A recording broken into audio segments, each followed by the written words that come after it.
नमस्कार, न्यूज के इकलौते फैमिली शो न्यूज की पाठशाला में आपका स्वागत है। मैं हूं दिनेश गौतम। सुशांत सर अभी किसी काम से बाहर गए हुए हैं। मैं पूरी मेहनत के साथ उनकी इस क्लास को आगे बढ़ाऊंगा, उनकी कमी खलने नहीं दूंगा और वो बहुत जल्द क्लास में वापस आएंगे। तब तक आप अपना दाखिला बरकरार रखिएगा। आज पाठशाला में क्या क्या है वो जरा मैं आपको बताता हूं। विपक्ष का एंटी मोदी प्लान लॉन्च होने से पहले फेल हो गया। ये एंटी मोदी प्लान लॉन्च कैसे किया जा रहा है, क्या हो रहा है, पूरा ये चैप्टर आपके सामने होगा। महंगाई पर मोदी का नाम लेकर कैसे फंस गए केजरीवाल, और जनता की जेब काटकर रेवड़ी बांटने वालों की क्लास आज लगेगी। ममता का वो काम जिसने बीजेपी कांग्रेस को साथ ला दिया, वो भी मैं आपको बताऊंगा। 1788 कमरे, 257 बाथरूम। शीश महल की बात नहीं कर रहा हूं इस बार। सबसे बड़े महल के दरवाजे खुलेंगे और अंदर हम आपको लेकर चलेंगे। और सबसे बड़े महल का वो राजा जिसकी गैराज में 7000 गाड़ियां हैं, आज उससे आपको मिलवाऊंगा। भारत में ड्रोन से ब्लड डोनेशन का चमत्कार होने वाला है। ये एक चैप्टर अलग से आपको बताऊंगा, बहुत दिलचस्प चैप्टर है ये। और मेडिकल सेक्टर में बजरंगबली के सुपरहिट फॉर्मूले का चैप्टर भी आज आपके सामने होगा। तो शुरू करते हैं पाठशाला, लेकिन सबसे पहले दिन भर का रिवीजन।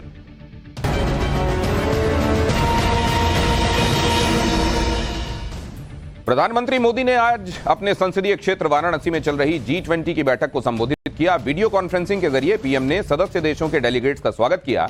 इस दौरान उन्होंने काशी को ज्ञान, चर्चा, संस्कृति और अध्यात्म का केंद्र बताया। पीएम ने कहा, मुझे खुशी है कि G20 का विकास एजेंडा काशी तक पहुंचा। अयोध्या में राम मंदिर के उद्घाटन का शुभ मुहूर्त आ गया है। रामलला अगले साल जनवरी में नए मंदिर में विराजमान हो सकते हैं। मकर संक्रांति के बाद यह आयोजन होगा। इसके लिए पीएम मोदी को भी न्योता दिया जाएगा। राम मंदिर ट्रस्ट के मुताबिक इस साल अक्टूबर तक मंदिर का ग्राउंड फ्लोर बनकर तैयार हो जाएगा। तो दिन भर के रिवीजन के बाद पाठशाला की पहली क्लास, जिसमें आपको बताऊंगा क्या है विपक्ष का एंटी मोदी प्लान। लॉन्च होने से पहले यह कैसे फेल दिखाई दे रहा है, महंगाई पर मोदी का नाम लेकर कैसे फंस गए केजरीवाल, और जनता की जेब काटकर रेवड़ी बांटने वालों की आज क्लास लगेगी।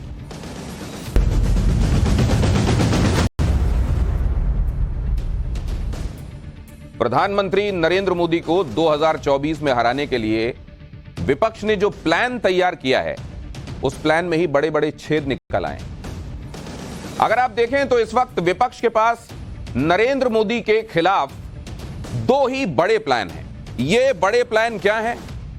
एक तो बड़ा प्लान यह है कि संगठन में शक्ति है, लेकिन क्या विपक्षियों के मामले में यह बात कहते हुए उन पर यह फबती है? पहला प्लान है विपक्षी एकता। लेकिन क्या यह विपक्षी एकता बनने से पहले काफूर होती नजर आ रही है? और पहले भी इस विपक्षी एकता ने कितने बार बनने की कोशिश की और उसका हश्र, उसका अंजाम क्या हुआ, ये आपको मालूम है। इस बार इसका क्या होने वाला है ये बताता हूं आगे। और दूसरा जो है वो है माले मुफ्त दिले बेरहम, फ्री की रेवड़ी। ये दोनों बातें ऐसी हैं जिन पर इस बार 2024 में विपक्ष की पूरी रणनीति का दारोमदार है। लेकिन इसमें से कौन कितना कारगर नजर आ रहा है और क्या जनता दोनों की ही हकीकत समझने लगी है, ये आइए आज इस चैप्टर में समझने की कोशिश करते हैं। ये दोनों प्लान नरेंद्र मोदी के खिलाफ चलेंगे या नहीं, ये अभी किसी को नहीं पता, कोई ज्योतिषी नहीं है। लेकिन इन दोनों प्लान पर विपक्ष की पोल जरूर खुल गई है। क्योंकि आप देखिए, जिस विपक्षी एकता की बातें हो रही हैं उसमें केजरीवाल कांग्रेस से लड़ रहे हैं और कांग्रेस टीएमसी से लड़ रही है, और बाकी पार्टियों के भी आपस में बड़े मतभेद दिखाई दे रहे हैं। इसकी बात हम आगे करेंगे, लेकिन सबसे पहले रेवड़ी पॉलिटिक्स की बात। क्योंकि जो नेता रेवड़ी पॉलिटिक्स के ब्रांड एम्बेसडर बनकर वोट बटोरते हैं, जो नेता महंगाई को लेकर नरेंद्र मोदी को रोज कोसते हैं, वो खुद अपने राज्यों में पेट्रोल और डीजल पर वैट बढ़ाकर ये कहते हैं कि नरेंद्र मोदी ने बहुत महंगाई बढ़ा दी। जैसे आप अरविंद केजरीवाल का ही उदाहरण देखिए। जब पिछले कुछ दिनों से यह चर्चा चल रही है कि केंद्र सरकार पेट्रोल और डीजल पर एक्साइज ड्यूटी कम कर सकती है जिससे लोगों को राहत मिलेगी, तो इस बीच दिल्ली के मुख्यमंत्री अरविंद केजरीवाल ने पेट्रोल और डीजल पर प्रधानमंत्री नरेंद्र मोदी को घेरने के लिए वही दिन चुना जिस दिन पंजाब में उनकी सरकार ने पेट्रोल और डीजल पर वैट के दाम बढ़ा दिए। पहले आप अरविंद केजरीवाल को सुनिए। प्रधानमंत्री जी से मैं कहना चाहता हूं, आप देश संभालो ना। आपसे देश तो संभल नहीं रहा। देश का बेड़ा गर्क कर दिया आपने। चारों तरफ इतनी महंगाई हो रही है। पेट्रोल 100 रुपए लीटर पहुंच गया, डीजल 90 रुपए लीटर पहुंच गया, दूध महंगा हो गया, सब्जियां महंगी हो गई, एलपीजी का सिलेंडर 1000 रुपए के ऊपर हो गया। इनको समझ ही नहीं आ रहा महंगाई कैसे। इनको चौथी पास राजा को समझ ही नहीं आ रहा कि देश कैसे संभाले।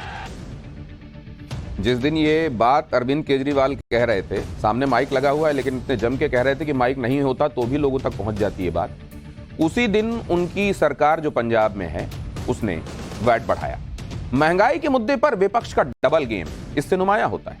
जिस दिन अरविंद केजरीवाल ने ये रैली करके महंगाई के मुद्दे पर प्रधानमंत्री नरेंद्र मोदी से सवाल किया, उसी दिन उनकी पार्टी की सरकार ने पंजाब में पेट्रोल और डीजल के दाम बढ़ा दिए।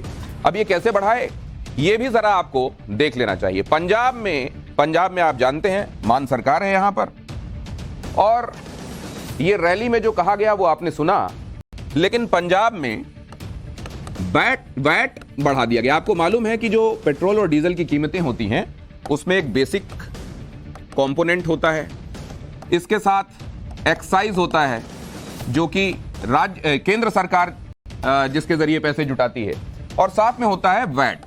ये जो वैट होता है ये राज्य सरकार के हाथ में होता है कि इसके जरिए वो कितना पैसा, क्योंकि इसके जरिए ही वो रेवेन्यू इकट्ठा करती है। अब देखिए जरा यहां पर पंजाब में उन्होंने क्या किया है। पंजाब में पेट्रोल पर 92 पैसे और डीजल पर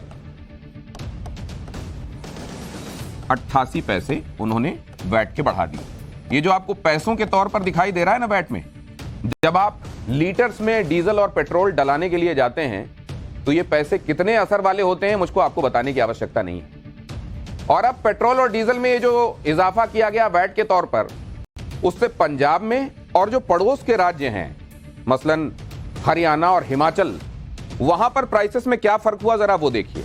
आप ये जानते हैं कि अगर कहीं पर किसी राज्य में पेट्रोल और डीजल की कीमतें बढ़ जाएं तो पड़ोसी राज्यों में जाकर लोग पेट्रोल और डीजल लेना शुरू कर देते हैं। और साथ ही आप ये भी जानते हैं कि पेट्रोल और डीजल में अगर कीमतों में इजाफा हो गया तो इसकी मार महंगाई के तौर पर तमाम चीजों में दिखाई देती है, क्योंकि ढुलाई के लिए, ट्रांसपोर्टेशन के लिए पेट्रोल और डीजल का ही इस्तेमाल किया जाता है। तो इफेक्टिवली पंजाब में जो प्राइस हो गई उस इजाफे के बाद, वो पेट्रोल और डीजल पर लीटर के हिसाब से अगर आप देखें तो ये हो गई 98 रुपए 65 पैसे प्रति लीटर, और डीजल की कीमत जो है वो 88 रुपए 95 पैसे प्रति लीटर के हिसाब से हो गई। ये जो प्रति लीटर ये इजाफा यहां हुआ, अभी अगर आप बाकी जगहों पर देखें, मसलन हरियाणा में देखें और हिमाचल में देखें तो क्या दिखाई देता है जरा वो भी देखिए। अब मैं आपको बता रहा हूं हरियाणा का हाल।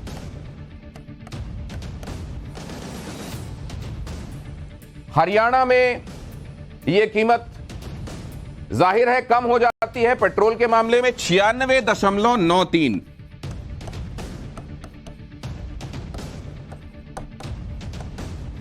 प्रति लीटर, और डीजल थोड़ा सा यहां बढ़ा हुआ है 89.65। यह कुल मिलाकर आपने जब देखा पंजाब की कीमतें अगर आपको याद हो तो यहां पर पेट्रोल सीधे सीधे काफी कम है, तो लोग पेट्रोल डलाने के लिए कहां जाएंगे ये आपको मालूम है। लेकिन राजस्व बढ़ाना है क्योंकि फ्री की बहुत सारे प्रॉमिसेस किए हुए हैं, उसके लिए कहां से रेवेन्यू आएगा ये देखना है। तो देखिए कैसे कान पकड़ा जाता है। आपको लगता है चीजें मुफ्त में मिल रही हैं, आपके ही जरिए उगाहा हुआ पैसा आपको मुफ्त की पॉलिटिक्स में दिया जाता है। ये जोर का झटका आपको धीरे से कैसे लगता है ये पता नहीं चलता। हिमाचल में भी प्राइसेस देख लीजिए, फिर आगे की बात करता हूं मैं। हिमाचल में पेट्रोल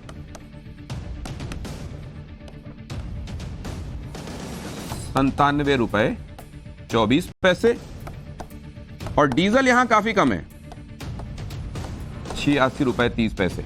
हालांकि यहां कांग्रेस की सरकार है तो ये वाला कंपोनेंट आपको जरूर दिखाई दे रहा होगा। ये मैं बात कर रहा हूं आपको हिमाचल। अब आप अगर पंजाब, हरियाणा और हिमाचल के ये दाम देख रहे हो तो एक बात आपको स्पष्ट रूप से दिखाई देगी कि जिस दिन ये बातें अपनी रैली में केजरीवाल कह रहे थे, उसी दिन मान सरकार ने वैट बढ़ा दिया। वैट की वजह से न सिर्फ फ्यूल की कीमतें बढ़ी बल्कि तमाम जगहों पर दूसरी चीजों पर बढ़ी हुई कीमतों के असर के तौर पर यह दिखाई देगा। तो महंगाई को लेकर केंद्र सरकार को घेरना और दूसरी तरफ अपनी ही सरकार को वैट बढ़ाने के लिए कह देना, यह किस तरह का डबल स्पीक है ये आपके सामने है। यह सब तब हो रहा है जब ऐसे संकेत मिल रहे हैं कि नरेंद्र मोदी सरकार पेट्रोल और डीजल के दाम घटा सकती है। कुछ दिन पहले पेट्रोलियम मंत्री हरदीप सिंह पुरी ने यह बात कही थी कि अगर अंतर्राष्ट्रीय स्तर पर कच्चे तेल की कीमत स्थिर रहती है, तेल कंपनियों की अगली तिमाही अच्छी रहती है, तो पेट्रोल और डीजल की कीमत में कटौती के मुद्दे पर विचार हो सकता है। हरदीप सिंह पुरी ने बताया कि तेल कंपनियों ने अपने नुकसान की कुछ भरपाई कर ली है और जैसे जैसे हम आगे बढ़ेंगे वैसे वैसे हम ये देखते जाएंगे डायनेमिकली कि क्या किया जा सकता है और लोगों को राहत कैसे दी जा सकती है। कमाल की बात तो यह है कि महंगाई पर नरेंद्र मोदी को कोसने वाले अरविंद केजरीवाल की आम आदमी पार्टी की सरकार पंजाब में पिछले 5 महीने के अंदर 2 बार पेट्रोल डीजल के दाम बढ़ा चुकी है। इसी साल फरवरी में पंजाब सरकार ने पेट्रोल और डीजल पर 90 पैसे प्रति लीटर का सेस लगा दिया था और इसी तरह से पिछले महीने आम आदमी पार्टी के जालंधर लोकसभा उपचुनाव जीतने के 2 दिन बाद ही 8.64% बिजली महंगी कर दी गई। यानी आप ये देखिए कि मुफ्त की पॉलिटिक्स में किस तरीके से जो बताया जाता है वो असल में कुछ और होता है। कान को बताया जाता है कि इस बार ऐसे नहीं वैसे पकड़ेंगे, लेकिन जेब आपकी इधर से नहीं तो उधर से कटती है और आप ही की कटती है। जैसे आप पंजाब और कर्नाटक को देखिए। पंजाब में 300 यूनिट तक बिजली फ्री है, लेकिन मुफ्त बिजली का वादा करके सरकार ने बिजली के रेट्स बढ़ा दिए और इससे राज्य में बिजली सब्सिडी का बिल बढ़ गया। दूसरी तरफ कर्नाटक में कांग्रेस की नई सरकार ने 200 यूनिट तक मुफ्त बिजली का वादा तो किया है, लेकिन कर्नाटक में भी बिजली 70 पैसे प्रति यूनिट महंगी कर दी गई। और अब कर्नाटक सरकार यह सफाई दे रही है कि बिजली के दाम बढ़ाने का फैसला तो पिछली भारतीय जनता पार्टी सरकार में हुआ था। अगर ऐसा हुआ भी है तो भाई मुफ्त बिजली वाली जो नई सरकार है और उसका जो फैसला है वो इस पुराने फैसले को पलट सकती थी ना। आप तो सरकार पर आप हैं, लेकिन आपने ये फैसला नहीं बदला क्योंकि आपको ये सूट करता था। दूसरे का नाम लगाओ और उसका फायदा खुद उठाओ।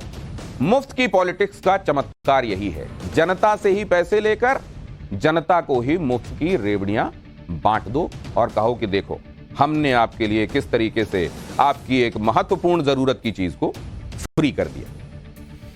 इसी तरीके से आप हिमाचल का गणित भी देखिए। वहां भी कांग्रेस ने मुफ्त वाले वादे का दांव चला और जब सरकार बन गई तो पेट्रोल और डीजल महंगा कर दिया।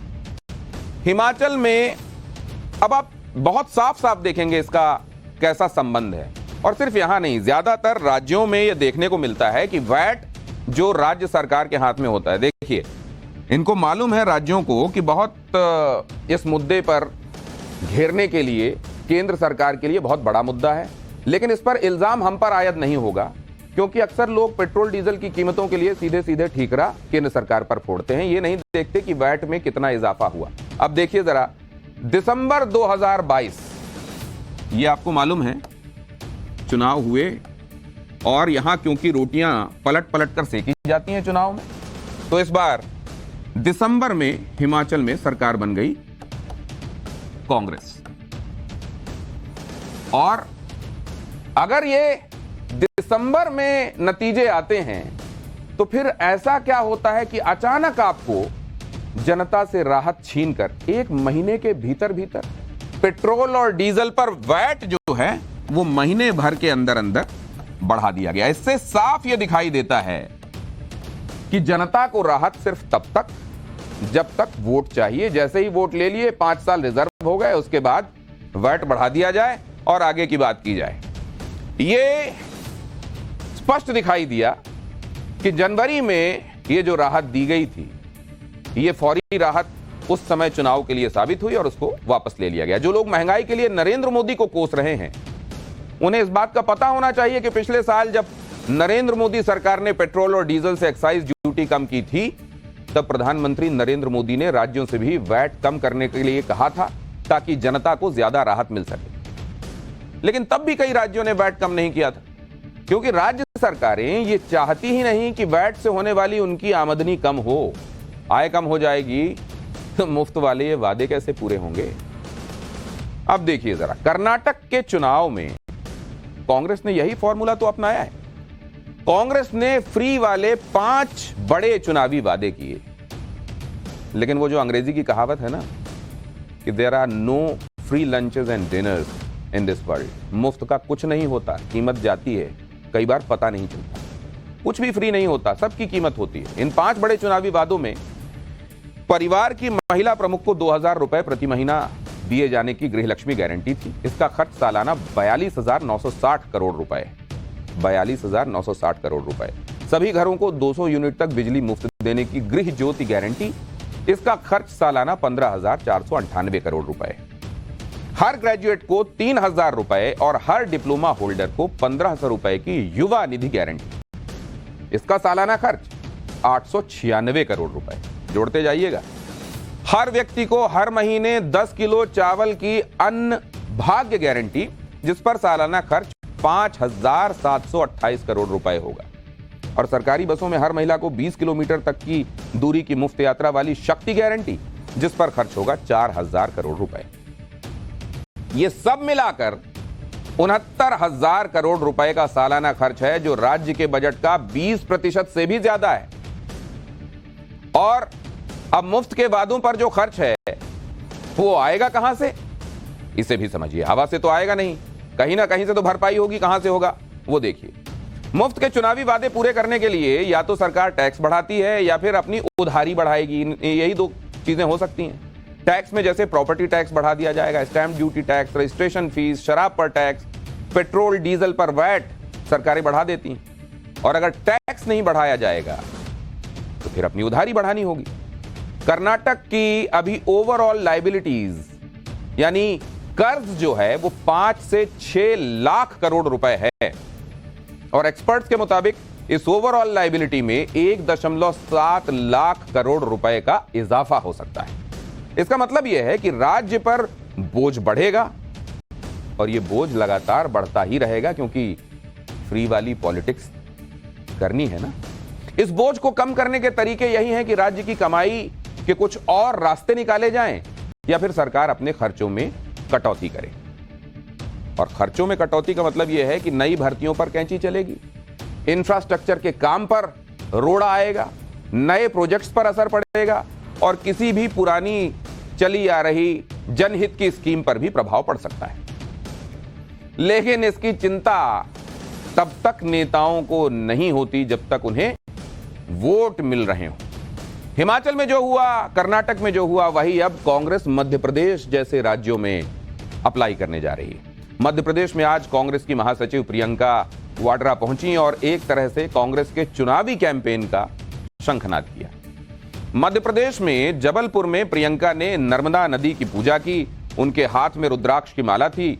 उन्होंने वहां 101 ब्राह्मणों के साथ पूजा अर्चना की और मां नर्मदा की आरती की। इसे बीजेपी के जवाब में कांग्रेस का सॉफ्ट हिंदुत्व वाला कार्ड माना जा रहा है। लेकिन कांग्रेस के पास अभी जो सबसे बड़ा कार्ड है वो है फ्री रेवड़ी वाला कार्ड। क्योंकि प्रियंका वाड्रा के मध्य प्रदेश पहुंचने के बाद कांग्रेस ने कर्नाटक के जैसे ही मध्य प्रदेश के लिए चुनावी गारंटी का ऐलान कर दिया।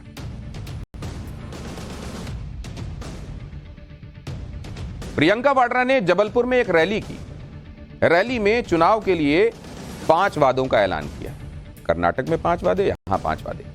100 यूनिट तक फ्री बिजली और 200 यूनिट तक बिजली का बिल हाफ।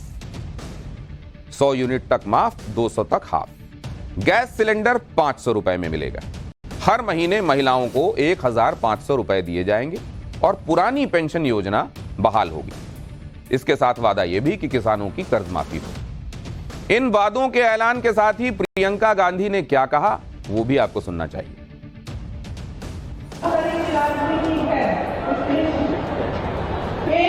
जो अपने आस्था रखती है, विश्वास रखती है पब्लिक में, और एक तो सत्ता में आस्था रखती है। तो जो सत्ता में आस्था रखते हैं वो कभी आपकी सुनवाई नहीं करेंगे। कांग्रेस पार्टी आपकी सुनवाई करती है। जहां जहां हमारी सरकारें हैं, आप खुद देखिए, आप खुद आकलन करिए कि जो कहा है वो किया है कि नहीं। अभी कर्नाटका में सरकार बनी है, 5 गारंटी दिए थे, 5 के 5 गारंटी अपने के पास में है। राजस्थान में पुराना पेंशन लागू है, तमाम ऐसी स्कीमें हैं जिनका वादा उन्होंने किया था, लागू हो रही है। यहाँ बगल में छत्तीसगढ़ है, छत्तीसगढ़ में सबसे ज्यादा किसानों को धान का दाम मिल रहा है पूरे देश भर में। छत्तीसगढ़ में भी पुरानी पेंशन लागू है। आप हिमाचल को देखिए, जो वादे किए वो पूरे करने जा रहे हैं। तो 2019 में जो बात न्याय के बैनर तले कही जा रही थी, अब वो गारंटी के बैनर तले कही जा रही है। मध्य प्रदेश में इसी तरह से कांग्रेस ने 2018 में किसान कर्ज माफी का बड़ा चुनावी वादा किया था, लेकिन यह आरोप लगता है कि ऐसे 4 लाख से ज्यादा किसान थे जिनके कर्ज सरकार बनने के बाद माफ नहीं हुए और वो किसान डिफॉल्टर हो गए। अब पिछले महीने मध्य प्रदेश सरकार ने यह फैसला लिया कि जो किसान डिफॉल्टर हो गए उनके 2 लाख रुपए तक के कर्ज बकाए पर ब्याज माफ किया जाएगा। यानी चुनावी वादा तो होता है, वोट भी इनके नाम पर लिए जाते हैं, लेकिन काम आधा अधूरा होता है। विपक्ष के एक प्लान रेवड़ी पॉलिटिक्स के सच के बारे में तो आपने यहां पर हकीकत देख ली। अब आपको विपक्षी एकता का एक सच बताता हूं। साथ ही यह भी बताऊंगा कि ममता का वो काम जिसने बीजेपी कांग्रेस को साथ में ला दिया है, वो कौन सा काम है।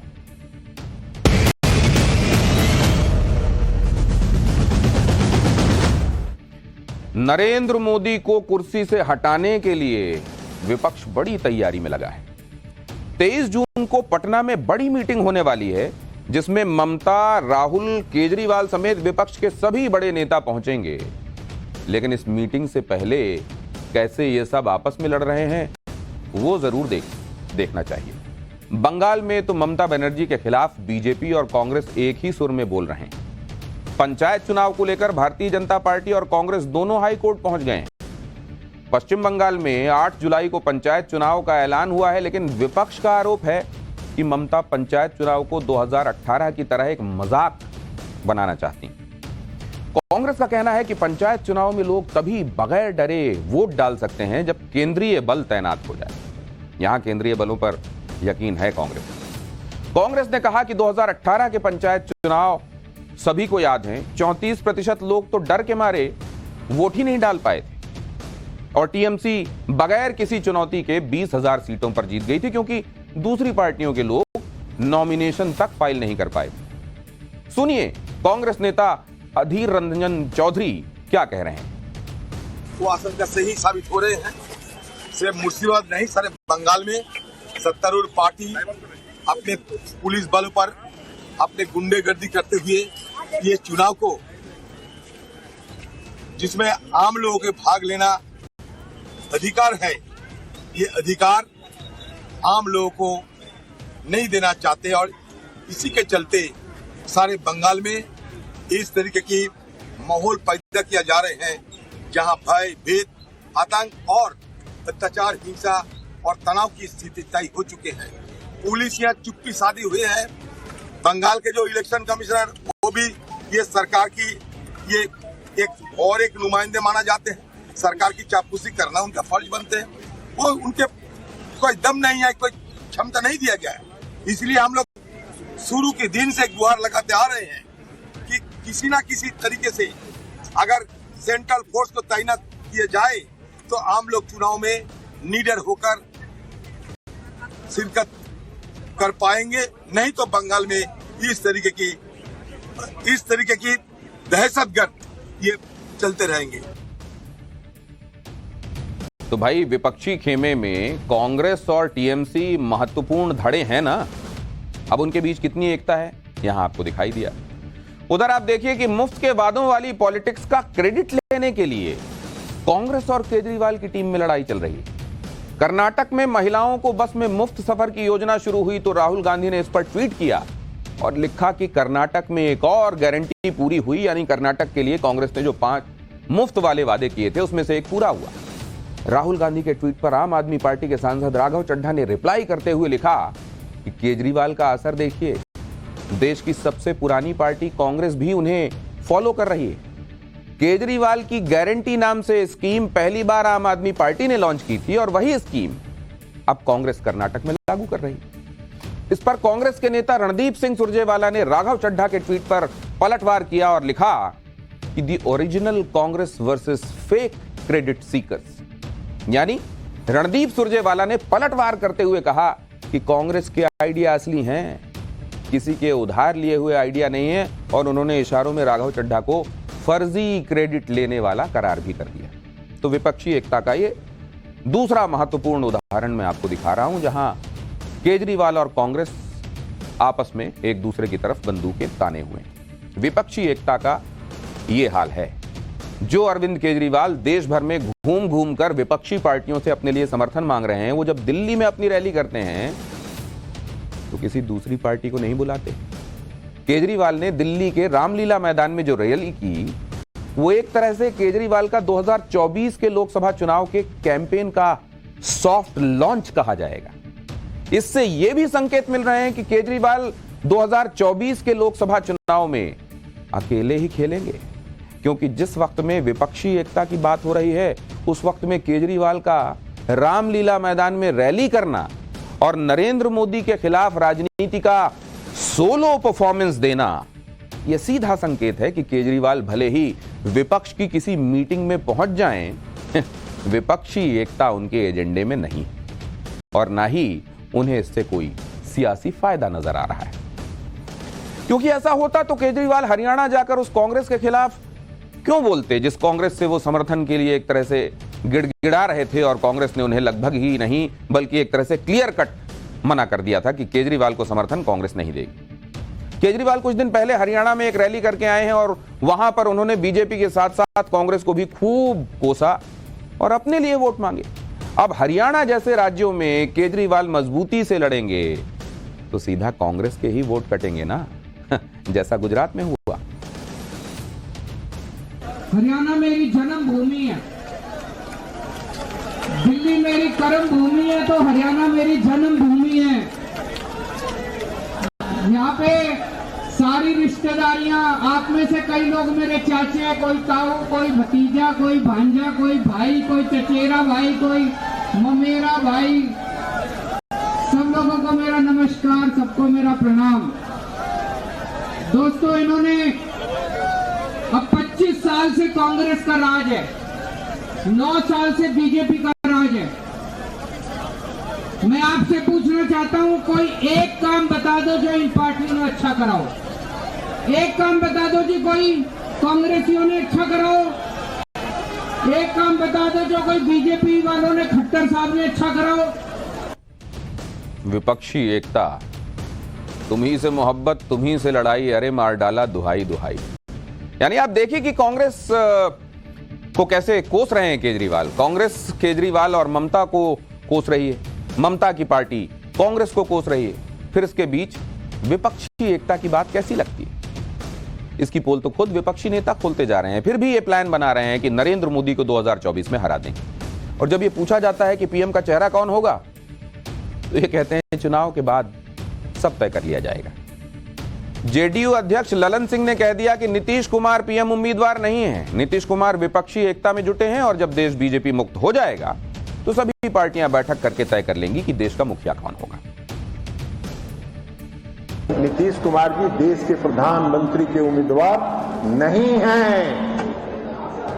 नीतीश कुमार जी प्रधानमंत्री के उम्मीदवार नहीं हैं। नीतीश कुमार जी भाजपा मुक्त देश के निर्माण के लिए आगे बढ़े हैं और विपक्षी एकता को एक करने में लगे। आप लोग इस तरह का नारा लगाते हैं, इससे विपक्षी एकता को में रुकावट पैदा होता है। ऐसा कभी मत करिएगा।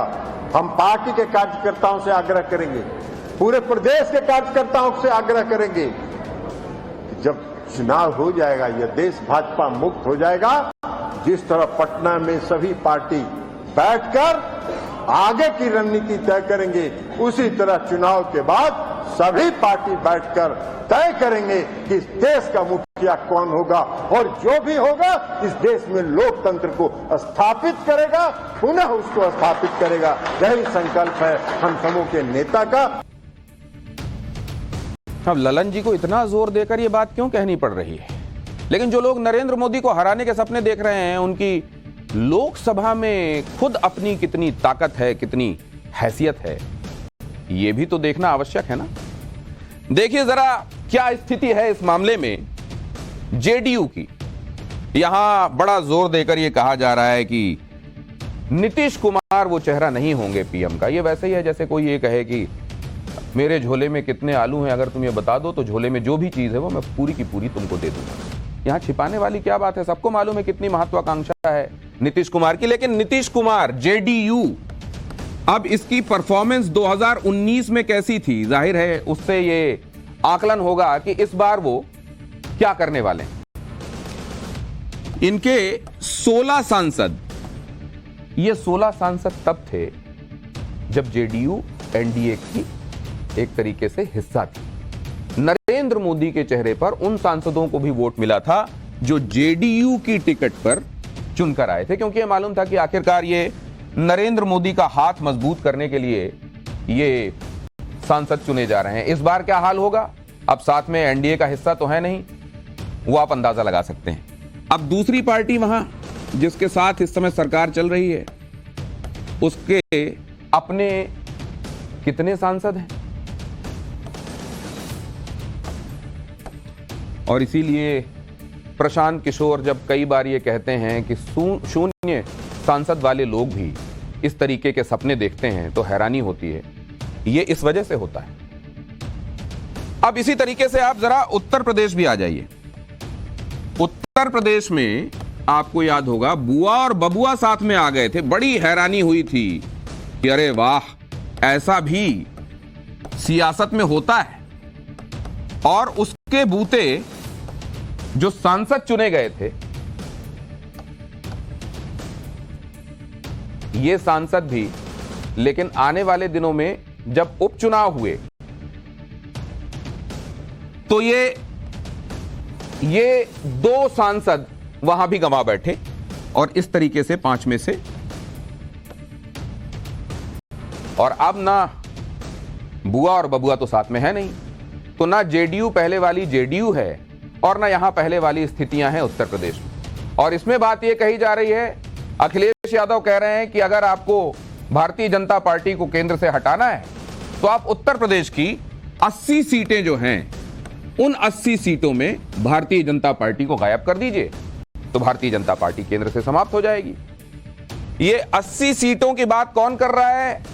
जो मायावती के साथ चुनाव लड़ने के बाद 5 सीटें लेकर आया था, और उसमें से भी 2 उपचुनाव में गवा दी गई थी सीटें, तो अब उसके पास 3 सीटें बची हैं। वो ये कह रहा है कि 80 पार्टियों में से भारतीय जनता पार्टी को पूरे में साफ कर दो, तो केंद्र से वो वैसे ही सत्ता से हट जाएगी। ये है विपक्षी एकता और विपक्षी पुलाव जो पकाए जा रहे हैं ख्याली, उनकी हकीकत। नरेंद्र मोदी के खिलाफ सिर्फ रेवड़ी पॉलिटिक्स और विपक्षी एकता वाला प्लान ही नहीं है, एक और प्लान रेडी, जिसमें सियासी खिलाड़ी नहीं है, खिलाड़ी कोई और है। और ये वो खिलाड़ी हैं जो नरेंद्र मोदी के खिलाफ माहौल को बनाने में कभी पहलवानों का नाम लेते हैं तो कभी किसानों का। पाठशाला में पहलवानों और किसानों का चैप्टर, जिसमें किसानों के आंदोलन में अब पहलवान कूद पड़े।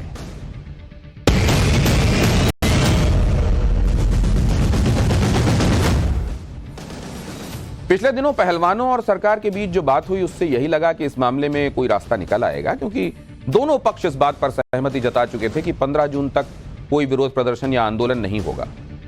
और पहलवान इस बात पर भी मान गए थे कि तब तक बृजभूषण के खिलाफ जांच भी पूरी हो जाएगी। लेकिन अब लग रहा है कि बृजभूषण के खिलाफ जांच में किसी को कोई दिलचस्पी नहीं, क्योंकि आप देखिए आज कुरुक्षेत्र में किसानों की एक महापंचायत हुई और उसमें पहलवान बजरंग पूनिया भी शामिल हुए, जबकि इन पहलवानों ने सरकार को भरोसा दिया था कि वो 15 जून तक किसी भी तरह के आंदोलन में शामिल नहीं होंगे, आंदोलन नहीं करेंगे। दूसरी तरफ बृजभूषण शरण सिंह हैं जो अपने इलाके में रैली करके अपनी ताकत दिखा रहे हैं, रोड शो कर रहे हैं। यानी दोनों पक्ष ये दिखाने में जुटे हैं कि उनके साथ सड़क पर लोग हैं, लेकिन सड़क पर लोगों का समर्थन जुटाने से कानूनी मामले नहीं सुलझते, और ये बात दोनों पक्षों में से कोई समझने के लिए तैयार नहीं।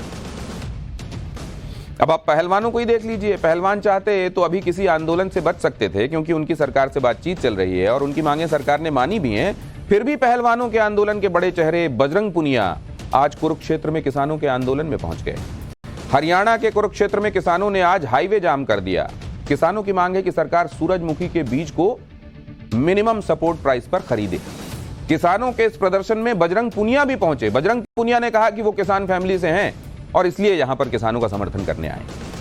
किसानों की महापंचायत में पहलवान बजरंग पूनिया ने एमएसपी का मुद्दा भी उठाया। इसके अलावा उन्होंने गृह राज्य मंत्री अजय टैनी के खिलाफ एक्शन की मांग की। एक बार बजरंग पूनिया को सुनिए जरा।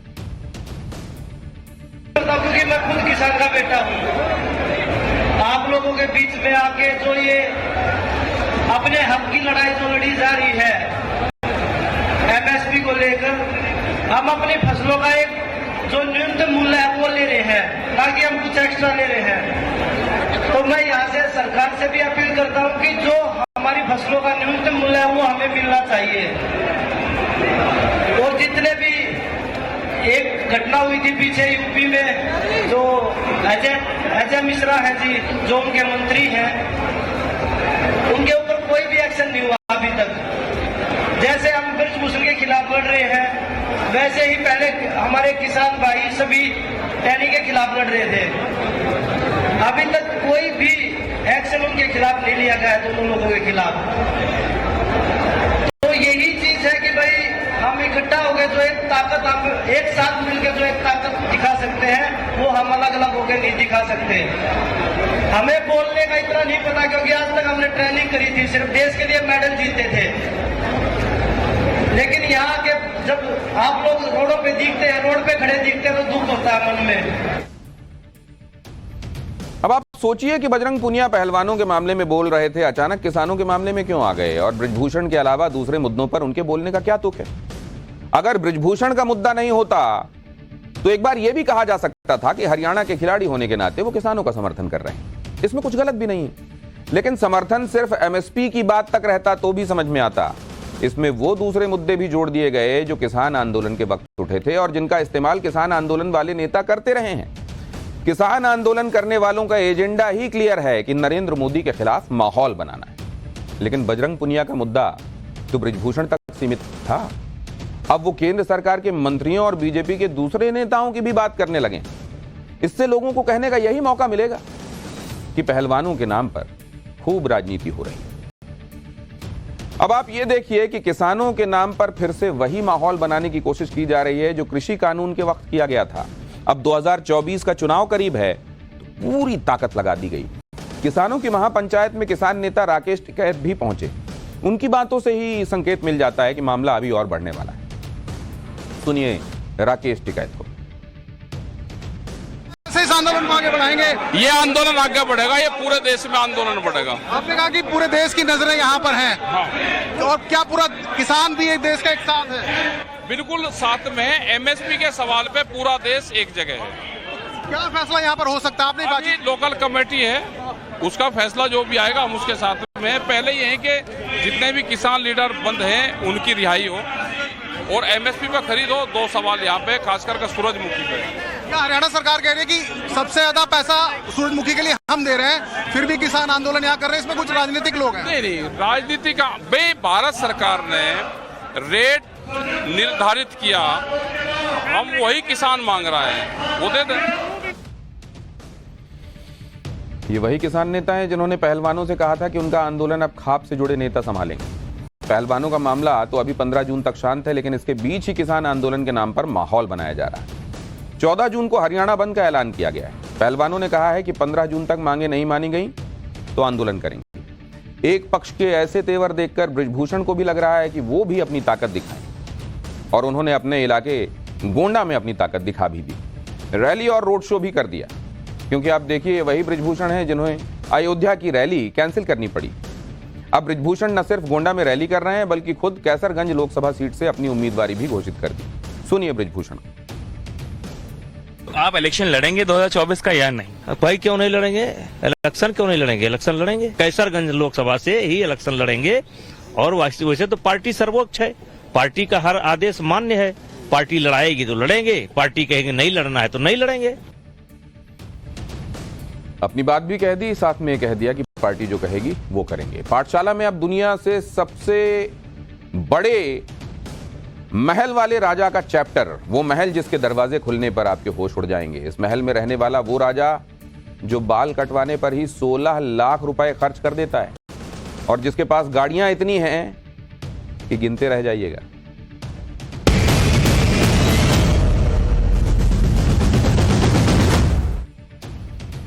इस वक्त दुनिया के बड़े बड़े देशों की इकॉनमी डोल रही है। जिस तरह के हालात दुनिया भर में पिछले कुछ वर्षों में बने हैं, रूस यूक्रेन युद्ध की वजह से कई देशों पर मंदी का खतरा मंडरा रहा है। अमेरिका, रूस, चीन जैसे देशों की हालत खराब है। अमेरिका पहली बार डिफॉल्टर होने से बाल बाल बचा है। बड़े बड़े इंटरनेशनल बैंक कंगाल हो गए। लेकिन इस दौर में एक राजा ऐसा है जिसके ठाट बाट में कोई कमी नहीं आई। इस राजा का नाम है हसनल बोलकिया। ये इंडोनेशिया के पास मौजूद देश ब्रुनेई के सुल्तान भी हैं और प्रधानमंत्री। ब्रुनेई के सुल्तान के बारे में आगे आपको विस्तार से बताऊंगा। पहले आपको दुनिया का वो सबसे बड़ा महल दिखाता हूं जिसमें ब्रुनेई के सुल्तान रहते हैं। इस महल का नाम इस्ताना नूरुल ईमान है, जिसे राजा बनने के बाद हसनल बोलकिया ने अपने रहने के लिए नदी के किनारे बनवाया था। ये दुनिया का सबसे बड़ा महल कहलाता है। इस महल की दीवारों पर सोने का पानी चढ़ा हुआ है, जबकि इसके गुंबद पर सोना जड़ा हुआ है। आज रात में नींद तो आ जाएगी ना आपको। इंफीरियरिटी कॉम्प्लेक्स में बिल्कुल नहीं आना है। ये महल गोल्डन थीम के मार्बल से तैयार किया गया है, जिसके लिए 38 अलग अलग किस्म के महंगे मार्बल्स का इस्तेमाल किया गया है। महल की अलग अलग 44 सीढ़ियां पूरी तरह से मार्बल से तैयार की गई। इस महल में एक बड़ा बैंक्वेट हॉल भी है जिसमें 5000 मेहमान बैठ सकते हैं। आपको शीश महल की याद जरूर आ रही होगी, लेकिन इसके सामने शीश महल कुछ नहीं। अब Guinness book of world records में जगह बना चुके दुनिया के सबसे बड़े महल की कुछ और खासियत आपको बताता हूं। यह महल करीब 21 लाख स्क्वायर फीट में बना हुआ है। फुटबॉल की जो पूरी फील्ड होती है फुल फ्लेजेड, वो 57,000 स्क्वायर फीट में होती है, तो अंदाजा लगा लीजिए आप। और इसे तैयार करने में करीब 5,000 करोड़ रुपए की लागत आई। इस महल में 1,788 कमरे हैं, 257 बाथरूम हैं, 5 स्विमिंग पूल हैं। साथ ही इस महल में गाड़ियों के लिए 110 गैराज हैं। आगे आपको बताऊंगा इस गैराज में राजा की कितनी और कैसी कारें खड़ी रहती हैं। इसके अलावा महल में 200 घोड़ों के लिए एयर कंडीशनड अस्तबल भी बनवाया गया है। हाय, हम ब्रुनेई के इस सुल्तान के घोड़े क्यों ना हुए। बहरहाल, जिस राजा ने अपने महल को गोल्डन थीम पर तैयार किया है, अब उस राजा के उड़ने वाले महल के बारे में बताता हूं। राजा का ये जो महल है, यहां ये भी देखिए कि राजा के जहाज कितने हैं। कारों की तरफ आपको ले जाऊंगा, लेकिन पहले जहाजों की बात कर लें। घटते क्रम में आते हैं ताकि आखिर में थोड़ा संतोष रहे। यहां पर 747 बोइंग एयरक्राफ्ट, मतलब जिसमें आप बहुत सारे यात्रियों के साथ बैठकर कभी सफर करते होंगे, वो है यहां। तो इसकी कीमत तो आपको मालूम होगी। इसकी कीमत है, शून्य कितने लगाऊं बताइएगा आप।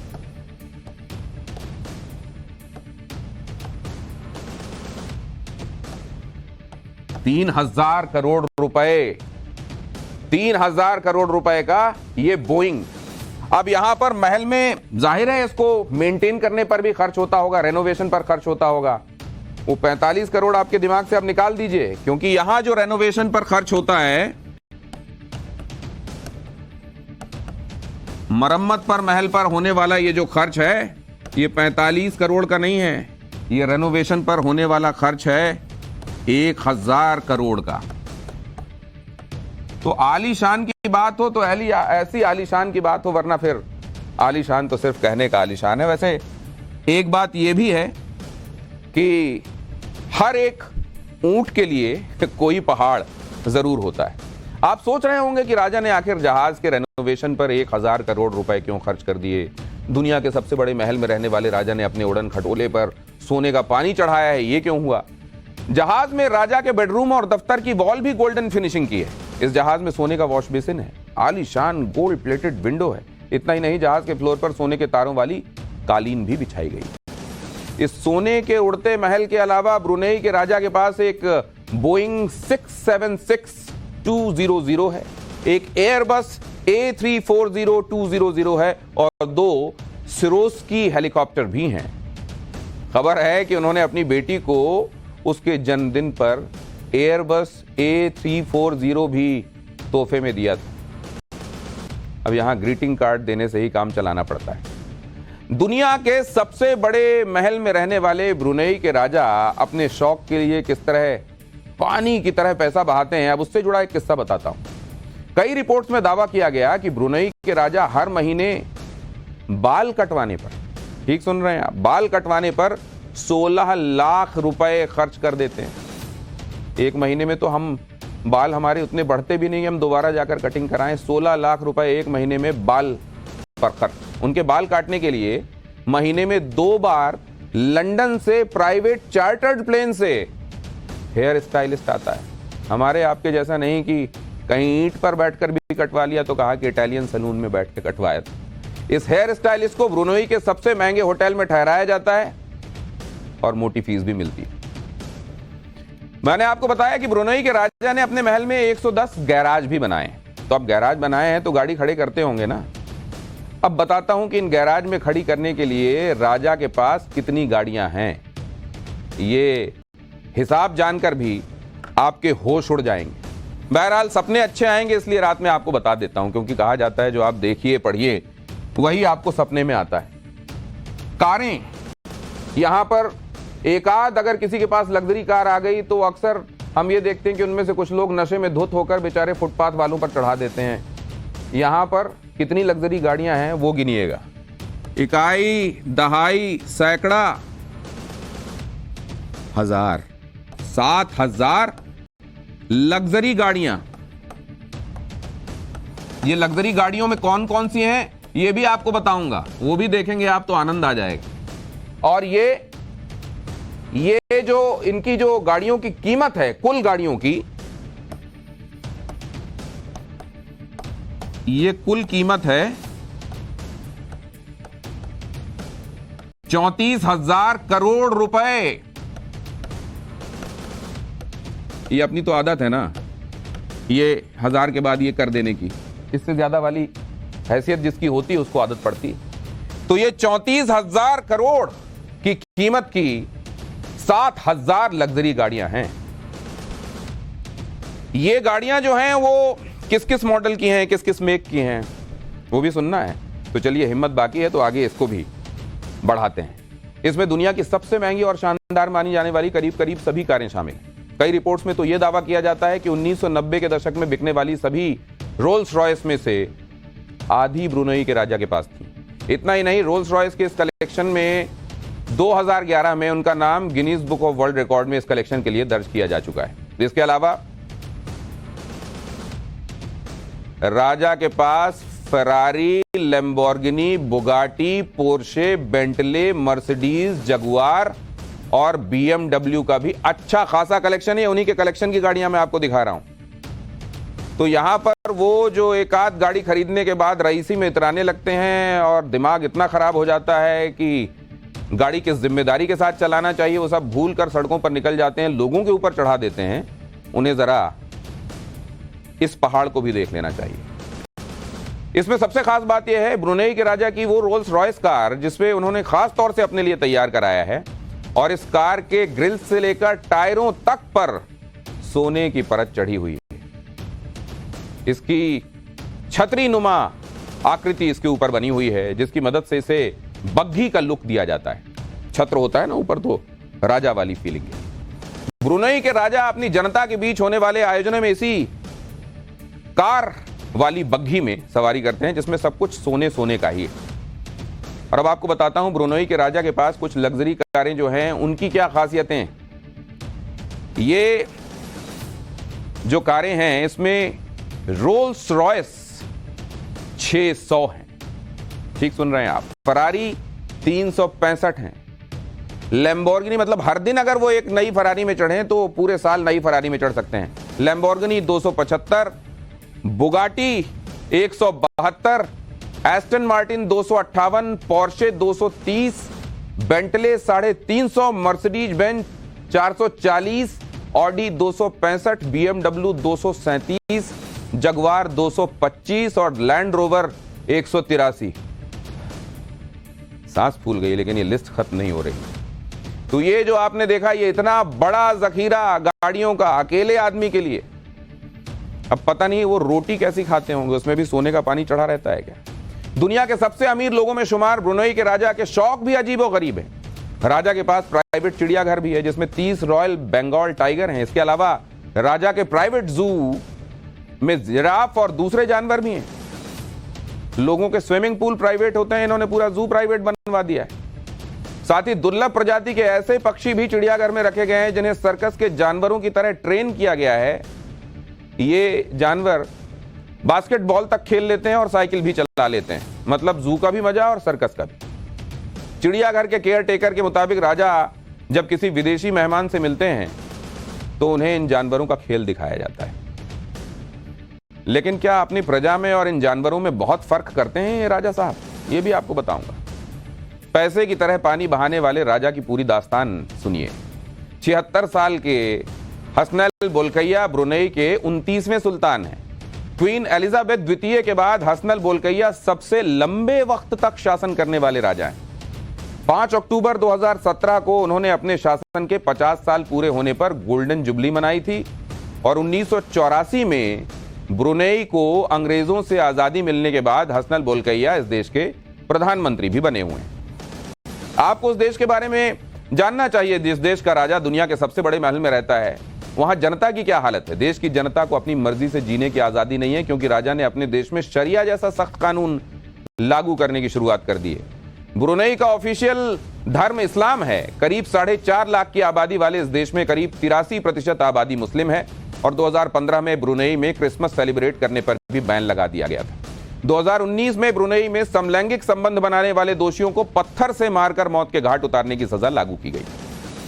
सबसे बड़े महल में रहने वाले राजा को लग्जरी गाड़ियों और रॉयल बंगाल टाइगर्स का ही शौक नहीं है, उन्हें महंगी पेंटिंग्स खरीदने का भी शौक है। इसी पेंटिंग को जो मैं आपको दिखा रहा हूं, देखिए, ब्रुनेई के राजा ने इस पेंटिंग को $7 करोड़ में खरीदा है। यानी उन्होंने सिर्फ इस एक पेंटिंग को खरीदने में 550 करोड़ रुपए से ज्यादा खर्च कर दिए। आप इस खबर को हजम कीजिए, तब तक पाठशाला में अगले चैप्टर के साथ मैं हाजिर होता हूं।